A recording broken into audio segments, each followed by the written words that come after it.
welcome. It's Joanne from Scrapbook Warehouse. I'm super excited about our class today as we are going to be revisiting some stencil techniques.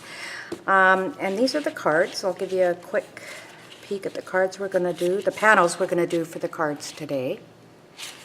So let's get started. We are going to start with this one here. We're going to do this panel today. I'm going to grab my panel and I'm using 140-pound watercolor Canson paper, and I'm using the smooth side. So I'm going to put this down, and before I go any further, don't worry about taking notes, as all the products I am using today will be listed at the end of the video. We are going to be using Distress Inks today by Ranger, and I'm going to start off by using Pumice Stone. And I'm going to take my mini blending tool and I'm going to start by off my paper as usual and inking onto my card like so. Always remember to start off the paper and work your way into the center. And you can turn your card if you wish. So we're going to ink up this panel, I would say a good 2 times. I have a piece of paper towel here that I'm going to avoid finger marks with. And I'm just going to carry on and ink up my panel.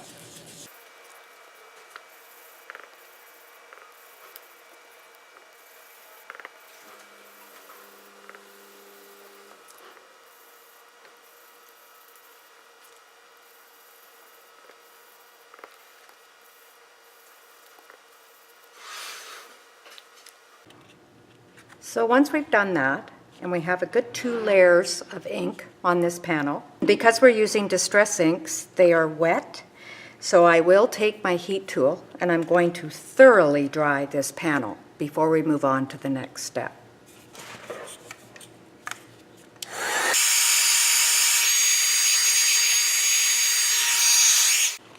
So once you're happy with this panel should be completely dry. You should have no drag.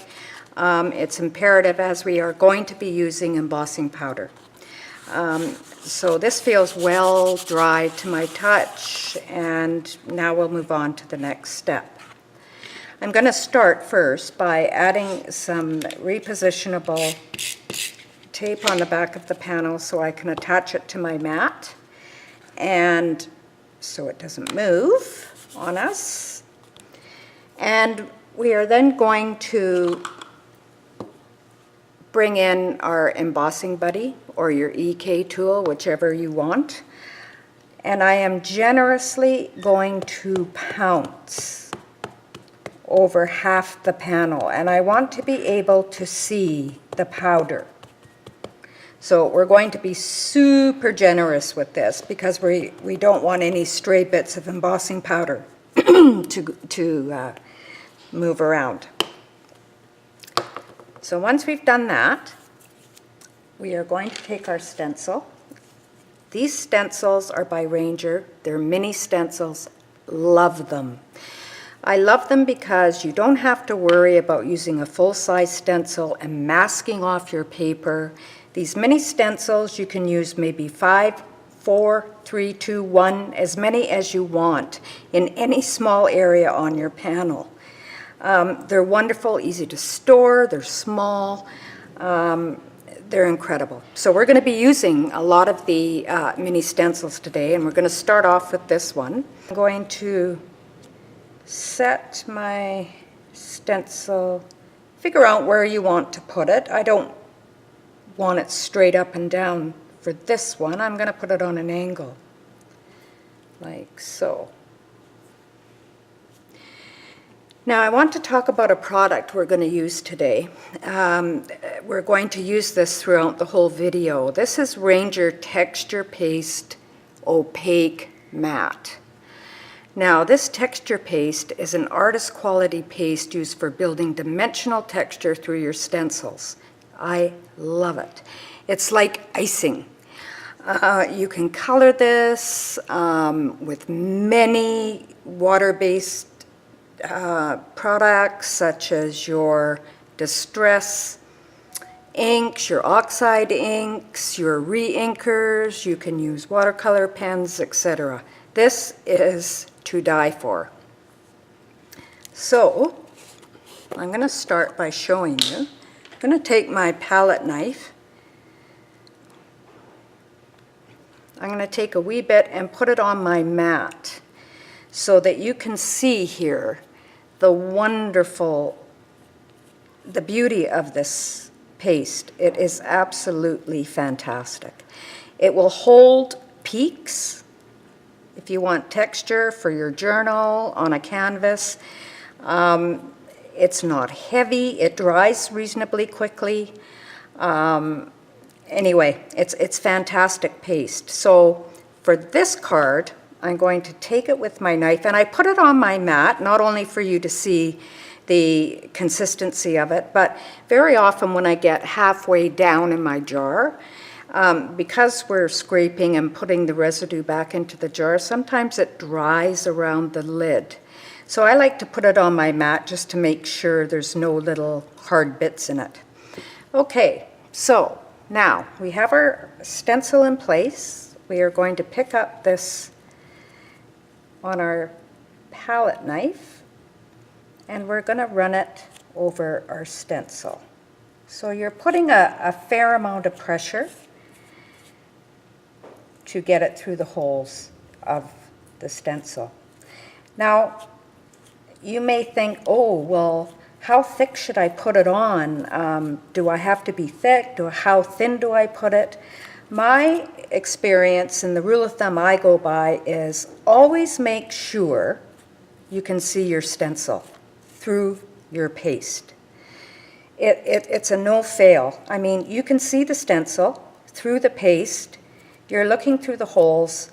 Every hole is filled. Put it on like you would ice a cake or butter a piece of toast, and always remember to be able to see your stencil through the paste. We are now going to remove the stencil, and I'm going to slip it into its little bath here. I have a container full of water, and whenever you use texture paste, if you get it on your stencils, your knives, your utensils, always put your stencils in water right away. If it hardens on your stencil, if you throw your stencil to the side, it'll harden and you won't be able to get it off. Now, I have very little residue here. I'm going to actually lift my panel, and I'm going to use tweezers because my fingers are wet. So I will now pick up this little bit of extra texture paste, put it back in my jar, throw my knife in its bath, close the lid, and we're good to go. Normally, I always, when I use texture paste, I let it dry overnight. It's a no-fail, proof, positive method. Don't be in a hurry when you're using this medium. If you leave it overnight, you're guaranteed no mistakes. But before I put this aside, we are going to be using embossing powder. So, this is Ranger Fine Detail Black Embossing Powder.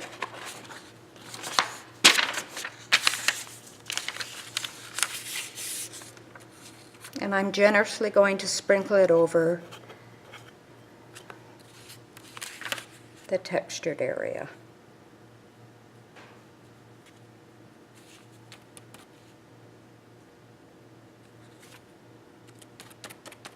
Now remember, this is why we used our embossing buddies, so that we didn't have a lot of stray bits of embossing powder going where it wasn't supposed to.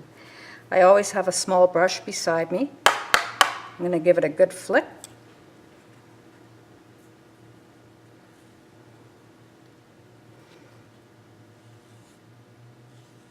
Just even up that line. Give it another tap. And here we have our panel with a black embossing powder. I'm just going to set this aside while I funnel this embossing powder back into my container. So now before I set this aside to dry overnight, I'm going to bring in another stencil. And I'm going to actually lay it perpendicular to the angle that I had the other one. I'm going to take a clean, wet baby wipe, and I'm going to twist and turn over the stencil, holding as firmly as you can. And you can see how it's lifting up the ink through the stencil. I call it watermark. It almost leaves a watermark. You're just removing the ink where you had it. Fabulous. So we have used 2 stencils, 2 techniques on one panel. So I'm going to set this aside to dry. I don't have to put this stencil in water because I just used a baby wipe. And before I move on to the next card, I had a panel here, and I took my texture paste, ran another stencil, mini stencil, over this panel, perpendicularly, ran my texture paste through the stencil, removed my stencil, put it in its bath, and then I took some glitter, and I totally saturated my panel with glitter. Gave it a good knock. Set that aside to dry overnight. The beauty of this technique is, here's the card that it made. You can run your fingers over that glitter on top of, and it doesn't come off on your fingers. It literally dries. It's almost like it just sticks to this embossing paste. So there's a quick, easy card. So you can make up all these panels, leave them to dry overnight, and you're good to go for 5 or 6 cards. So that's another technique you can use with the embossing paste. Now the next card we're going to do is this one here. I love this card. Easy peasy, simple to do, very fast. So instead of using watercolor paper for this one, I used just navy blue construction paper. I grabbed my stencil. I cut my panel 5 1/4 by 3, pretty much a little bit bigger than my stencil. I will run some temporary adhesive over the back of my panel so it doesn't move on us.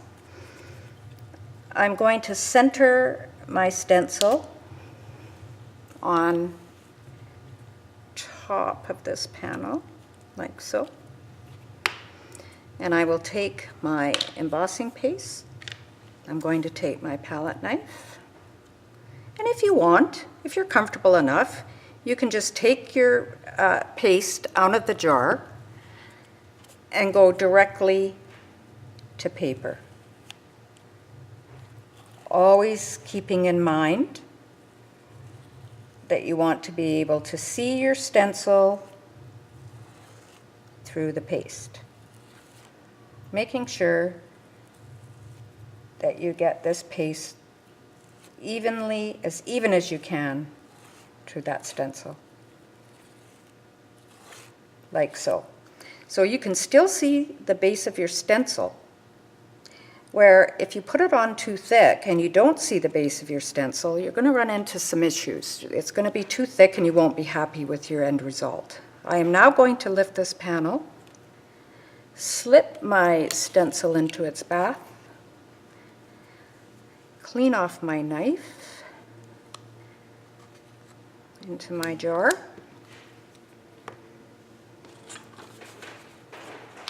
and here we have our panel. So I will tidy up the edges with my finger, and there we go. So I'm going to set this aside. So that is how I came up with this card. Super easy, very effective.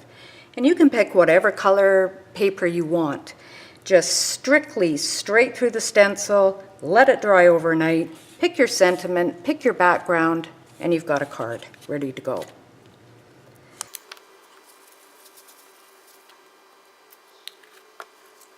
We are now going to do this card. This is a fun, fun card to do. I'm excited about this card. It's bright, cheery. I think you'll love the technique. And we're going to start by grabbing our panel, which I have cut to 4.5 by 5.5. This again is watercolor Canson 140 pound, but you can use whatever watercolor paper you like. I like to make sure that I use the smooth side. So I am going to bring in my distress inks that we are going to use. Wilted Violet, Mermaid Lagoon, and Mustard Seed. So I'm going to take my mini blending tool.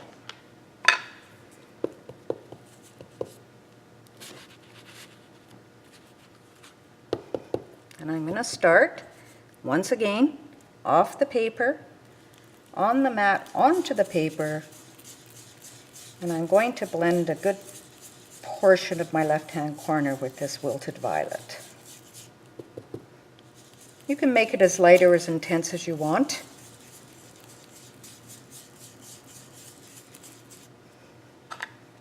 So that's our Wilted Violet. I'm now going to take our Mermaid Lagoon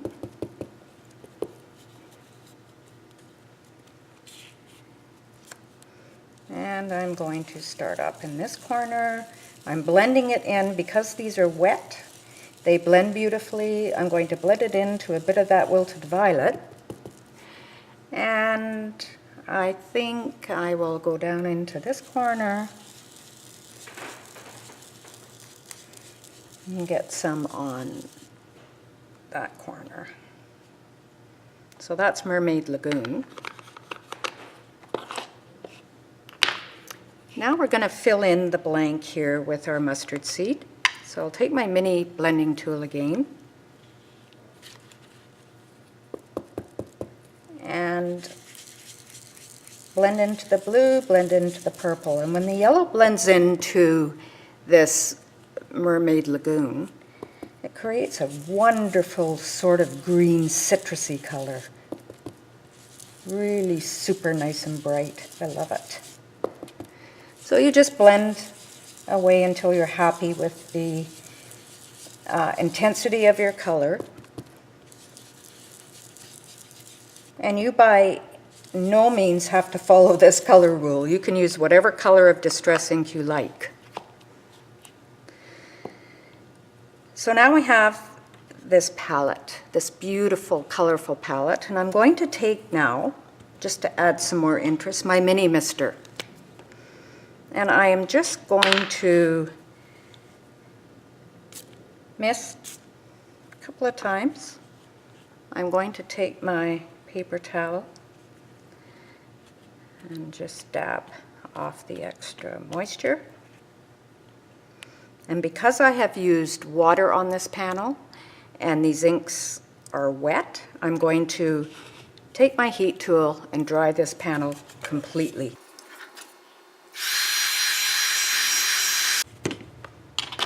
Whenever we use distress inks, they remain a bit wet, so you don't want to work on a wet ink background. You want to make sure it's completely dry. So now, this is exciting. We are going to take, once again, our texture paste.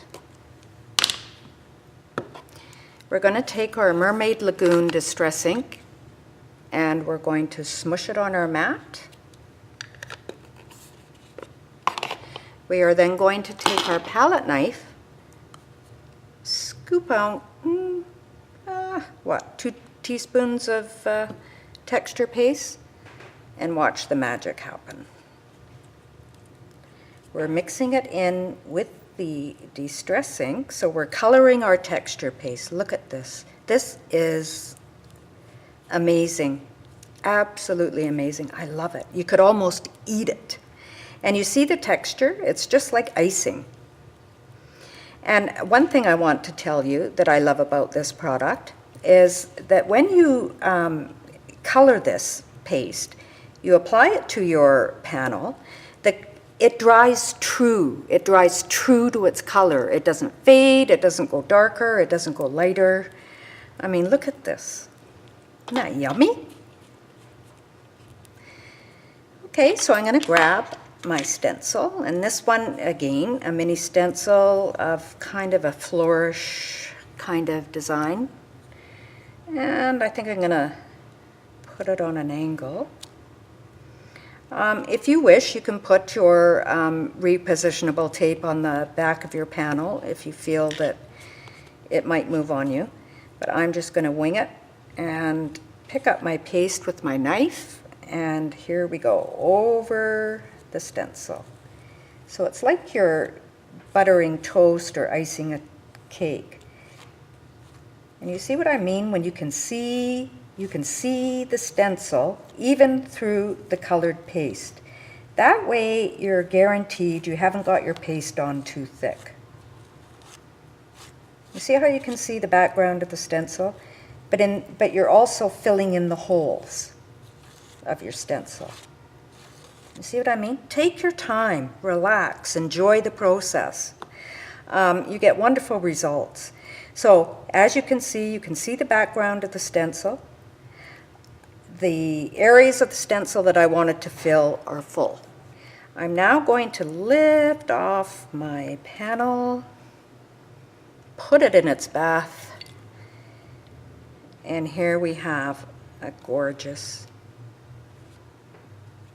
panel. Isn't that stunning?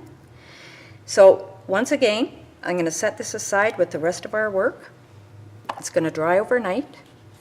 And before I go any further, I wanted to mention to you, and I did bring an example to show you. When I did my panel originally, I cut this down for the video, but I just grabbed a piece of watercolor paper that I had, and I inked it up the very same way as I did this. So when I trimmed it down, I had a lot of leftover scraps. So I cut them in strips here, like you can see. So that is how I achieved my sentiments. Never be in a hurry to throw away your scrap pieces of paper. Always hang on to them because you can use them for your sentiments, embellishments in the future for your cards. It's always a good thing to remember.